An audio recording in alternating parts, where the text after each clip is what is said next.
Yeah. Goldberg's not the greatest of actors as far as the wrestling scene goes.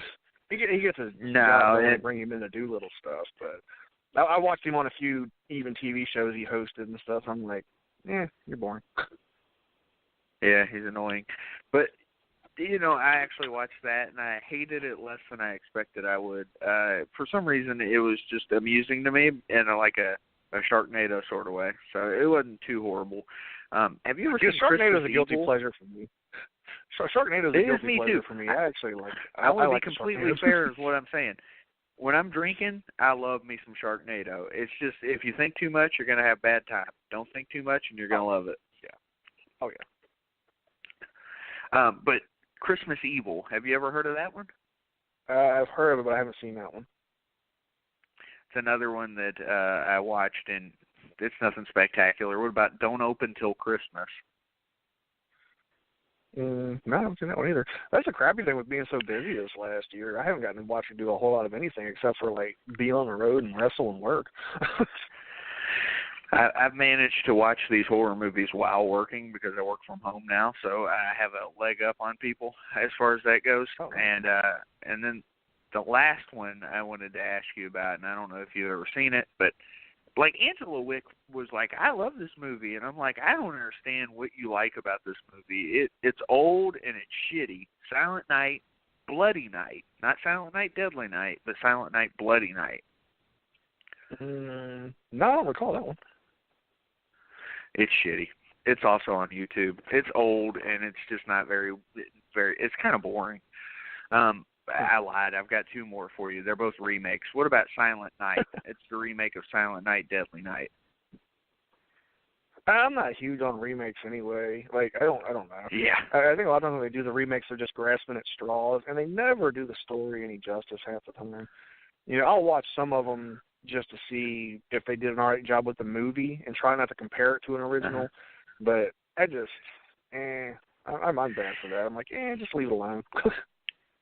I need to watch Silent Night again because when I was watching those old horror movies, those old Christmas movies that I had never seen before, and I'm not talking about Silent Night, Deadly Night. I've watched that every year. But some of those others, like Black Christmas and Silent Night, Bloody Night, and all that, it's obvious that Silent Night paid homage to a lot of those. Played Dr. Loomis in Halloween remake, and also he was in Clockwork Orange. This motherfucker was stealing money in that movie. You want to talk about a guy who's like Goldberg and comes in and does nothing and gets paid for it? That's him. I don't know how much he got paid in that movie, but it was way too much. But Silent Night, it's kind of amusing. That one's a remake that's actually worth checking out if you get a chance. Black Christmas or Black Xmas, I have not seen. And I don't plan on seeing, but I'm probably, I assume if I ever catch it on TV or something, I'll probably watch it. But I hear it is absolute dog shit. So don't watch the new one. Watch the one from the 70s, okay? The ones from the 70s were good because they didn't really pull much punches with, the 70s movies and stuff like that. They didn't censor a lot. They just kind of let things fly, and they wanted that shock and awe and wanted you to talk about it. That's where a lot of the cult classic movies came from, the 60s and 70s. Exactly. And, the sad thing about the only thing that I felt like a Christmas Horror Story was lacking, we got no nudity. No nudity. What a shame. What a shame. They were trying to, tease us with the black chick, and I was like, I don't want to see her. She looks like a dude. Stop. They did a little teasing with the one girl in the... They did a little teasing with the one girl. I was almost uncomfortable during that, though, because I wasn't sure if she was of age. And, when you're watching somebody like that, you can't quite figure out whether you're supposed to like it or not. It's bad. Right. This is kind of the weird. Fucking joys of being old right there. So, this was your second appearance on Travis and Vic's Drunken Horror Adventures. I do want to let you know, to jump to wrestling real quick, in... Let's see, 15 days, we're doing the Tag Team Top 50 reveal, and that will be during the day. And if you get a few minutes, you're probably going to want to call into that one. I'll get you all the info because you and Joseph Schwartz are going to play a big role in that Top 50, just so you know. Okay, that'd be great. I was Bomb Shelter has not been forgotten. Yeah, you guys had a good year, a hell of a year. I'm sure 2017 will do good once he gets healed up and this and that and everything else. So we're kind of doing our own thing, kind of, parting of the ways right now. So we'll see what happens. We stay in touch, but that's okay. In 2 weeks, we still have to give you your props for the year that you've had. So, just to throw out the first invitation to the tag team. Oh, well, I'll say second because I threw out an invitation to Team IOU. I got to throw out some others too. But, yeah, nice. Or the Carnies if now. you want to call them that Aren't they now. the Carnies now? Yep. Yeah. Them guys been busting ass too. Yep. We use those guys to try and keep up with, and that they're like a measuring stick, man. So they're my good. boys, man. They've been my boys since day one. Since the second they hit IWA Mid-South, they've been my guys. And, you guys are the same level. So you guys are getting there just the same. You're getting around once he gets healthy or once you're doing your thing on your own and you really start to build what you're doing now. I have no doubt that you're just going to keep getting better because you have since I first saw you. I mean, literally leaps and bounds better now. I mean, 2 years ago, if somebody had asked me about you being in TPI, I would have said he ain't ready. This year, I had no qualms about it, and you showed up and you showed out. Oh, what's crazy is people don't realize how long I've been doing this. I've done this week in, week out for like a long time, but these last couple of years it just learning curve picks up a little bit thing. when you're working with certain people. Yeah, and that was I got caught in that bad loop. We call it the Kentucky trap, where I was just in that one area, and it's not a knock on Kentucky, but you get stuck in an area, helping guys out and this and that, and just doing good business. You get comfortable, and it was like I was like I wanted to work IWA and earn my spot there, my stripes there, and then me and Schwartz got doing stuff, and we really pushed each other, and I tell everybody if it wasn't for I know some people don't like him, but if it wasn't for like Ian and Mitch Page and Schwartz and some of those other guys, I wouldn't be nowhere near where I am right now. I've learned a lot even with how long I have been doing this, gotten in better shape, everything. So they've been a huge help. I think it's a South thing. Murdoch, he felt like he was trapped in Tennessee, and once he got out, everything picked up for him. IOU, they won't actually say it because they're too nice of guys, or Carnies now. They won't say it, but it was the same deal for them. If they had never left Tennessee, they wouldn't have gotten to the level that they're at now. So, that's what it really is. It's just getting out there. So, again, this was your second appearance on Travis and Vic's Drunken Horror Adventures. It was an awesome appearance, man. This is better than our last one, which I can't ever remember the name of the fucking movie. It's with the animals. What was the name of that? They weren't animals. They were animal masks. Was it Your Next? Why can't I ever remember the name of that movie? It's the Goldberg quote. Yeah. So I liked that. The movie was good. Yeah, I definitely think this one went better. Though. This was a better movie too. It was, and it was more fun to talk about. I think that's really what it boiled down to, is because we had different stories to talk about. So I always enjoy anthologies. And you know what? Like you said, remakes are played out. Give me some anthologies, man. Even if they're played out type of stories like that, I'll take that cliched first story over a remake any day. Most remakes, that is. So yeah, it was good stuff. So this is the part of the show where I want you to throw out all your plugs for people, whether they're horror fans or whether they're wrestling fans, where they can find you and learn about Zodiac. Well, I mean, I'm on Facebook. I'm on every kind of social media. If you look up Zodiac and wrestling on social media, spell it with a K, you're going to find me. There's not another one out there from what I know. But yeah, I'm on Facebook, Instagram, at Zodiac's Flame on Twitter. Yeah, it's at Zodiac's Flame. I might be bringing the fire deal back sometime soon. Got a couple things in the works. Got a couple shows coming up. This Thursday, of course, will be at IWA. They're going to be at the arena in Jeffersonville. Saturday, should be there Saturday. They're going to be in Memphis. Right now, just to end out December, I'm mainly just doing IWA. Got the Emerge tournament coming up in January. I'll be glad to kind of get back there. They got some stuff worked out. So that was a nice surprise announcement, evidently. When they popped that one up, because I haven't been there in like a year.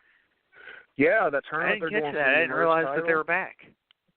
Yeah, they're doing. I think it's January 7th. I think is what it is. They're calling it Re-Emerge, and they're doing a tournament for the belt. And I'm fighting Anthony Tatelli in the first round. So they love that guy. A lot of people love that guy. Have you worked with him before? I've wrestled Anthony Tatelli like 4 or 5 times. So we've gotten down. When NWA Circle City was running, which they'll be back beginning of the year too. We had a nice little feud going. Me, him, Jason Saint, Kinsey. We wrestled probably 5 times. And then Joseph Schwartz wrestled him at one of the last NWA Circle City shows. Had a hell of a match. So this will be good. We know each other real well, so we'll go tear it up. And we're both in better shape now than we were when we first started. That kid's always in the gym. He's a workhorse, man. Hell yeah, I believe. I'm going to beat his ass. Don't get me wrong, but well, that's what you do. Oh, by the way, okay, so I feel good now that we the chick that you said was almost nude or whatever, that was fucking the other dork. She was 20 at the time, so I'm okay. I don't feel pervy now. Oh. I'm okay with that. Yeah, I was afraid she was like 16 or something. I was like, Jesus Christ. I think they have to be at a certain age to do scenes like that anyway in a movie. That's a good point. Well, she's from Canada. You can't trust them. You never know what you're going to get from them. Let's say pull a Tracy Lords or something like that. Pull a Tracy Lords on Exactly. Exactly. So I'm really showing my age again. That's okay. I'm 34, so don't sweat it. We're all old around here anymore. Jesus Christ. You're old when it's like 10:30 and I'm exhausted. But yeah, man. I'll be 37. We'll be seeing you at IWA Mid-South. How old? 37. Really? In February? Yep. Yeah, I knew you'd been doing this about 18 years, haven't you? Yep. That's what I thought. Yeah, Vic and I were talking about that the other day, how long you've been doing it. People don't realize that you've just been doing different gimmicks and things like that. But, yeah. Yeah, I went you through hit a bunch your of niche, that's for sure. Yeah, I was always mainly just like a good hand. I just wanted to be like the Barry Horowitz type guys and stuff. That was my whole thing. So, yeah. Who am I working with Thursday? Who the hell am I with Thursday? Aiden, I think. I think it's me and Aiden Blackheart Thursday. It is, because you just posted about that. I didn't know if it was Saturday or Thursday, but yeah, you mentioned that. Yeah, it's Thursday. Dude, he's a good punching bag. That's the best part about Aiden Blackheart is you can just beat the shit out of him. Yeah, he's finally starting. I have nothing against him, but kick the shit out of him, but yeah, he's finally starting to hit me back a little bit and lay some stuff in, so that's good. I told him one of the last shows when we did Prince of Death and me and him wrestled at Prince of Death, I just started punching him. I was like, if you don't hit me back, I'm just going to beat the hell out of you. And he finally hit me back. And you can hear me on camera go, about fucking time, and then I tagged him again. And ever since then, now he just kind of holds off and hits me. Hey, why weren't you in the hybrid tournament? Were you hurt at the time or something? The hybrid cup? Yeah, you should have been in that, now that I think about it. Oh, I have no idea. I mean, Just say you weren't, right? Because I remember I was drunk that day, but I'm pretty sure you weren't there. No, I wasn't in that one. I was at it. Like, I showed up. Yeah, you were with Schwartz. I forgot. Yeah. Yeah, but I wasn't in it. That crowd. I was pulling for that pissed me off. I was pulling for. Yeah, it did. I was pulling for a spot now, and I hope he does another one this coming up year. I want to get in some more tournaments and stuff. TPI was my icing on the cake, and I was hoping for, to have somebody that wasn't a regular guy, but with getting a regular guy, I was glad it was Murdoch at least, because I don't know. Some people like him, some people don't. I got a lot of respect for the guy at least because he busts his ass, Yeah. And it was at least somebody I knew I could go out there and do some good shit with, and give the fans their money's worth. I love Murdoch. I give the fans their money's worth. I love Murdoch. So I'm not going to throw you under a bus and make you comment on this too much, but I have to say that it's sad about this whole Mitch Ryder situation. I knew the guy 15 years ago, and he had the same issue he has now. I was shocked IWA ever brought him back. I'm shocked he's not still in jail, and it looks like that he's gone back to that. And I'm just like, fuck, he better not ruin anybody else's life. That's the way I look at him. I have no use for the guy. I mean, right. I hate to be that type of guy, but seriously, fuck him. It sucks. He stole from me, so I have a personal issue there. You know what I mean? It's when I lived with Chris Hero and Mark Wolf. 15 years ago, the guy was coked out and stealing from people. So goes back to that, and I'm willing to get over things like that, but when they go back to that same behavior, it's hard to let it go. You know what I mean? It disappointed me because I had been really talking to him a lot more over the last few weeks and stuff, and it was good to see